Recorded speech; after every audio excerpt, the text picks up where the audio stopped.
Well, I'm glad to have you guys all here today. Today is I'm doing an informative speech outline, and basically it's for my communications class 101. And one of the things I want to talk to you guys about is about the office of a pastor, of how it shows God's values. And one of the ways it shows God's values is that it gives grace to everyone. And one of the things I first want to start off with is that I had a young man, a friend of mine, who grew up in Southeast Washington, D.C., where crime was prominent and it was as if it stood on everyone's door, on every corner.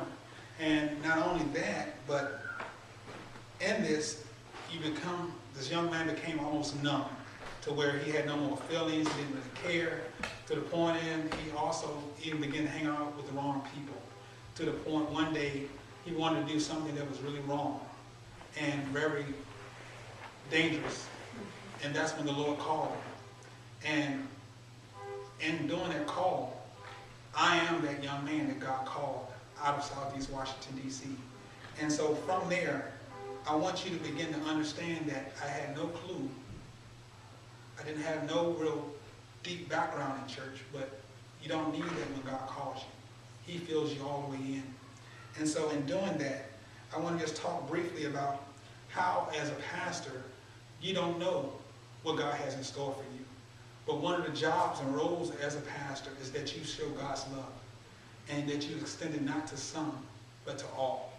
That you always keep the doors of the church open, and that is one of the main important jobs as a pastor.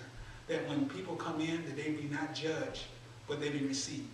And that's one of the prominent roles and values that a pastor has. And second, that a pastor also always extends mercy.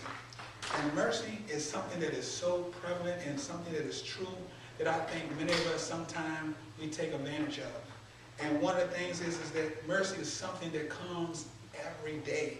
God said he gives us new grace and mercy every morning. And that is some of the things that we must always remember, that God's grace, it is always enough. It never runs out. And that's why one of the values as a pastor is that we make sure that all knows that God's grace is sufficient, regardless of what you may go through.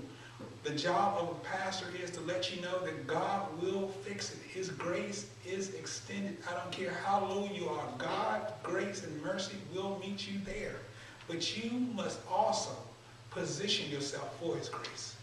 And sometimes position yourself is acknowledging, one, that you're a sinner. And when you acknowledge that you're a sinner, then God's grace will save you. But you must always continue to let God be God in your life. And so one of the other great things that I love about being a pastor is that in many cases, you must help people see their faults. But that is also a part of grace. And when you show them their faults by helping them, you don't judge them with their faults.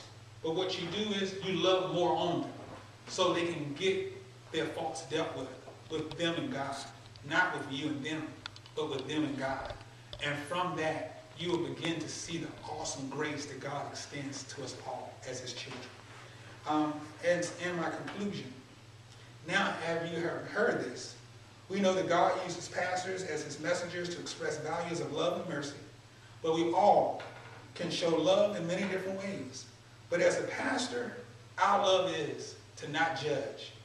Our love is to accept. Our love is to continue to carry on so others can see what God has in store for them.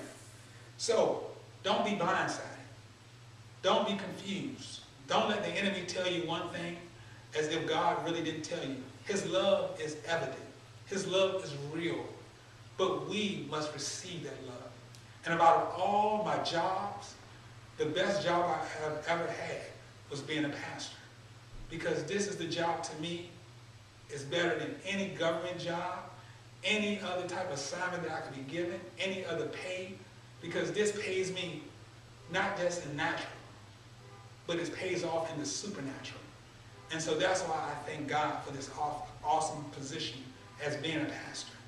And just remember that as a pastor, our values are very strong, but we hold on and we believe for God through his sacrifices that he always brings us through. So continue to go in God's grace. And I thank you for listening to me as I give this assignment on my formative speech. Thank you.